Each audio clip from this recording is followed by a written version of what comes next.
यदि मुनिश्री सफल हो जाते हैं तो शतावधान की हजारों वर्ष पुरानी परंपरा पुनर्जीवित हो उठेगी। परंतु क्या ऐसा वास्तव में हो पाएगा? चुनौती बहुत कठिन है। मुनिश्री ने गुरु को प्रणाम करके एक एक करके वस्तुओं के नाम बताने शुरू कर दिए। मनुष्य झूठ क्यों बोलता है और उसे झूठ बोलने की जरूरत क्यों पड़ती है?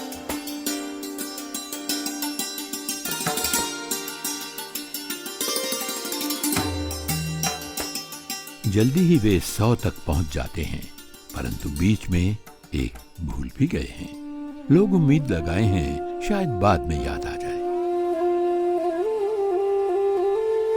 मुनिश्री 100 वस्तुओं के नाम बता चुके हैं। यहाँ तक की यात्रा उनकी जानी पहचानी है। 100 वस्तुओं की मात्रा उनकी क्षमता के सर्वथा अनुकूल है। परंतु अब शुरू होता है अनजानी राहों का सफर। 101, 102, 103, 104 और अचानक उनको वो भूली हुई वस्तु याद आ गई। हॉल तालियों की गड़गड़ाहट से गूंज उठा।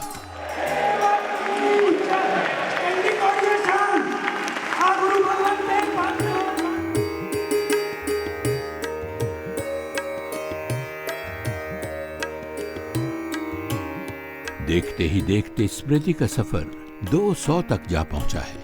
मुनिश्री ने साबित कर दिया है कि मस्तिष्क अपनी क्षमता से दुगना भार ले सकता है। 500 का आंकड़ा तो अभी दूर है, पता नहीं वहां तक पहुंचेंगे भी कि नहीं। लेकिन 200 भी कोई कम बड़ा चमत्कार नहीं है। इसलिए हमारी ये स्वाभाविक जिज्ञासा है कि मुनिश्री ने ये सब कैसे किया। वे कैसी ट्रेनिंग लेते हैं, क्या खाते हैं, क्या करते हैं, उनका जीवन कैसा है। रिश्ते नाते, धन संपत्ति, कुल और नाम, सब कुछ त्याग कर एक जैन साधु कठिन तपस्या का जीवन चुनता है। जैन दर्शन आराम और सुविधा का विरोधी है। इंद्रिय सुख और आमोद प्रमोद से साधु दूर रहते हैं। उनका नियमित जीवन कठिन अनुशासन की डोर से बंधा होता है। अलग अलग घरों से मांग कर लाई गई भिक्षा से दिन में केवल एक बार भोजन करते हैं। रात को सोने से पहले अगले दिन के लिए पानी तक का संग्रह नहीं करते। ये साधु जीवन भर स्नान नहीं करते। परंतु एक जैन मुनि का जीवन शौच और शुचिता का आदर्श प्रस्तुत करता है। बाहर की शुद्धि के लिए मुनि सावधानी पूर्वक स्वच्छता का पालन करते हैं। अंतःकरण की शुद्धि के लिए वे 5 महाव्रतों का पालन करते हैं। ये महाव्रत हैं अहिंसा, सत्य, अस्तेय, अपरिग्रह और ब्रह्मचर्य। इन्हें शील भी कहते हैं। भारतीय साधना पद्धति में शील साधारण आधारशिला रहे हैं। जब भी हम मंत्र साधना करते हैं या कोई साधना करते हैं तो भारत का एक प्रसिद्ध नियम है या सिद्धांत है, वह है अचिंत्यो ही महात्म्य मंत्रमणि औषधि नाम। कि इन सब मंत्रमणि और औषधि का जब भी हम उपयोग करते हैं तो उसमें श्रद्धा का बहुत बड़ा एक रोल रहता है। तो श्रद्धा एक तरफ है, लेकिन श्रद्धा के साथ में शील नहीं हो तो एक रूढ़ी हो जाती है, एक मैकेनिकल प्रोसेस हो जाता है। तो उसमें लाभ नहीं आने पर हम उसको दोष देते हैं, जबकि वो इन तीनों चीज़ों में से केवल एक ही हिस्सा मैकेनिकल प्रोसेस का है। वैज्ञानिक अब ये भी मानने लगे हैं कि इन शीलों के पालन से मस्तिष्क व्यवस्थित हो जाता है और उसमें स्मृतिमान होने की अद्भुत क्षमता आ जाती है। इससे क्या होता है कि जो मानव का मस्तिष्क है, मैं ऐसा मानना है कि ऑर्डर स्टेट में चला जाता है, हाईली ऑर्डर्ड स्टेट में, मतलब यानी व्यवस्थित स्टेज में चला जाता है। मतलब तो यहाँ पे व्यवस्था की बात करना पड़ेगा कि डिसऑर्डर माइंड है और एक ऑर्डर्ड माइंड है। तो जितने ये प्रक्रिया है, आध्यात्मिक प्रक्रिया है, इससे डिसऑर्डर्ड माइंड से ऑर्डर्ड माइंड की ओर एक मूवमेंट होता है। मतलब उसको अप्रिशिएट करने की जरूरत है। मुनिश्री का व्यवस्थित मस्तिष्क अपनी पिछली क्षमता से 3 गुना सामर्थ्य प्रदर्शित कर चुका है। वो 300 वस्तुओं के नाम क्रमवार बता चुके हैं और बड़ी तेजी से 500 के आंकड़े की तरफ बढ़ रहे हैं। मस्तिष्क की इस अद्भुत क्षमता से वैज्ञानिक आश्चर्यचकित हैं। उससे भी अधिक आश्चर्य पैदा करता है उनका बिना कुछ खाए पिए लगातार 6 घंटों तक एक ही आसन में बैठे रहना। ये वास्तव में अद्भुत है। ये सभी शक्तियां साधारण व्यक्ति में भी हैं। उन्हें वैज्ञानिक इस तरह समझाते हैं। और एक नहीं, दो नहीं, चार नहीं, 500 दान, 500 प्रश्न और 500 अलग अलग स्थितियाँ जिनका आपस में कोई संबंध नहीं है, संबंध बहुत कम है, उनको एक साथ करना मेरे को लगता है कि मस्तिष्क में कितनी शक्ति है मतलब। और ये जो पश्चिम में जो स्मृतिकार है, जैसे एक लाओ ची हैं, तो उन्होंने पाई की कीमत है वो दशमलव के बाद लगभग 60,000 डिजिट है, वहाँ तक उन्होंने याद की थी मतलब, और 24 घंटे तक उन्होंने डिमॉन्स्ट्रेशन दिया था। इसी ढंग से एक दूसरे व्यक्ति है मिस्टर दवे फरार, तो उन्होंने क्या किया था कि जो ताश की गड्डी होती है वैसी 59 गिड्डियों को मिला दिया और उनमें लगभग 3000 जो ताश के पत्ते थे उनको मिला दिया और मिला करके उसके बाद में उनको वापस जमा दिया और उन्होंने उसको एक बार देख लिया और उसके बाद में वो 3000 जो मतलब ताश कौन कौन से थे, क्या थे, वो उन्होंने बता दिया। अब ये बहुत बड़ी बात है मतलब, लेकिन मैं मानता हूँ कि शताब्दान इससे भी बड़ा है, क्योंकि उसके अंदर सिर्फ नंबर याद रखना है, एक बहुत ही लिमिटेड उसका स्कोप है।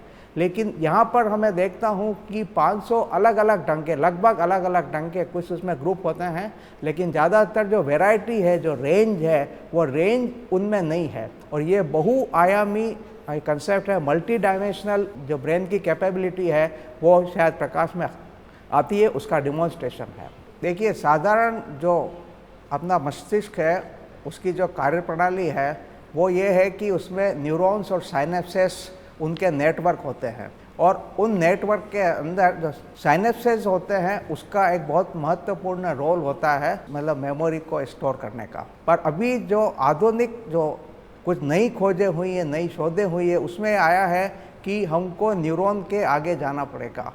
बहुत सी ऐसी समस्या है जो केवल न्यूरॉन और साइनेप्सेस से नहीं समझ सकते, तो इवन मेमोरी को भी समझने के लिए अभी हमें क्वांटम कंप्यूटर का जो कंसेप्ट आया है वो ऐसा लगता है कि हमारा पूरा subconscious mind as a quantum computer की तरह कार्य करता है।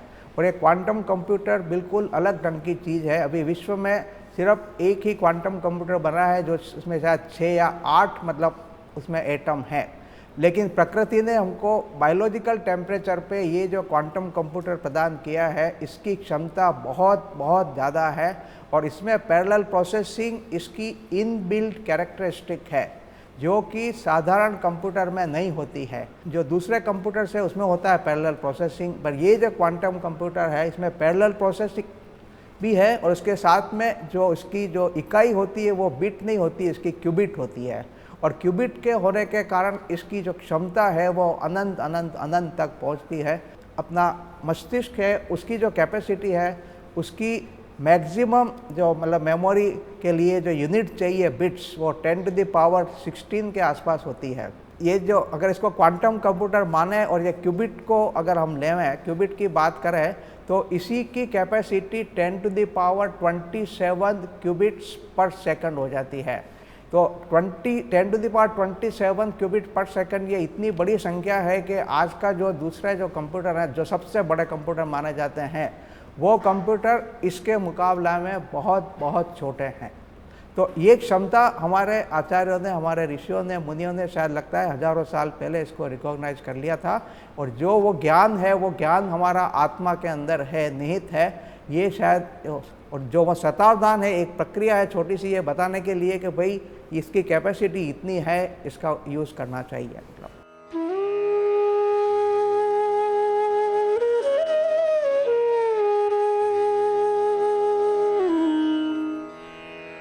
मानव मस्तिष्क की अद्भुत क्षमता का प्रदर्शन करते हुए मुनिश्री ने 400 वस्तुओं के नाम बता दिए हैं।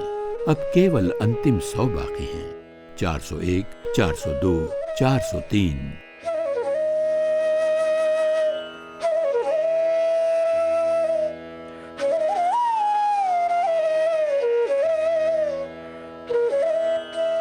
और हम 475 तक पहुंच गए हैं। समस्या ये है कि 3 वस्तुओं के नाम नहीं बता पाए हैं। 490 तक आते आते उनमें से 2 के नाम बता चुके हैं, परंतु एक फिर भी रह गया है। क्या एक वस्तु के ना याद आने से आज मुनि अर्धसहस्त्रावधानी होने से रह जाएंगे? क्या इतना बड़ा आयोजन विफल हो जाएगा?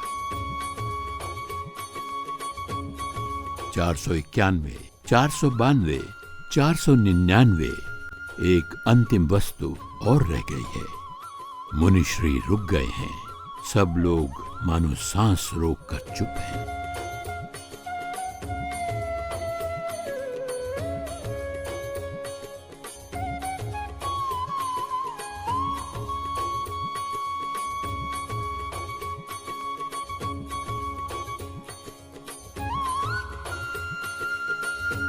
और अचानक उन्होंने उस भूली हुई वस्तु का नाम बता दिया। સંસ્કૃત શબ્દોમાં જે રહી ગયો હતો તે હતો શબ્દ યસ્યા। ये भी कोई कम चमत्कार नहीं है कि मुनिश्री को अचानक ही पिछली भूली हुई चीजें याद आ जाती हैं। आखिरकार ये कैसे होता है? वैज्ञानिक इसको इस तरह समझाते हैं। Multiple things are going on. So in memorizing you can't do multiple things at a time. For that it is necessary to awaken the subconscious mind. That brings you awareness. So in Indian system awareness is very important, but there also you have to practice retrieving the information. So if multiple things are going on, like somebody is throwing flowers on you, some bell is ringing, somebody is reading a book, or some question is being asked, you can remember all these things at a particular instant if your mind is awake and aware. So that is the subconscious mind level. That is where these worshipping and practicing and Saraswati Aradhana and all these are important. The next level is of the superconscious mind. To awaken the superconscious mind and connect mind with subconscious and superconscious mind, one has to do meditation. So meditation is the ultimate thing when you don't have to really willfully try to understand, awaken, store and retrieve, but one can answer anything whatever is going on, because it is believed in Jainism that the whole universe is connected by a Buddha field, a Chetana field or a consciousness field. So one doesn't have to make any effort in this.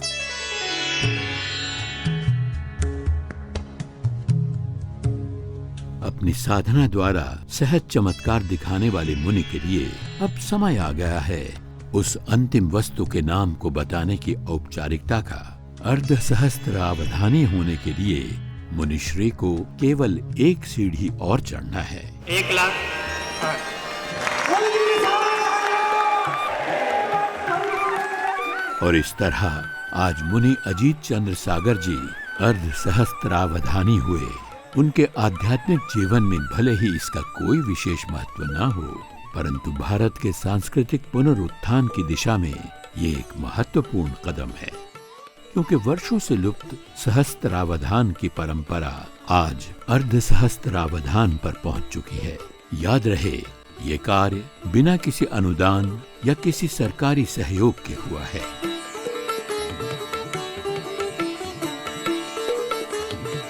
मुनिश्री अजीत चंद्र सागर जी की साधना और आचार्य नए चंद्र सागर जी की योजना व संकल्प ने ये काम किया है।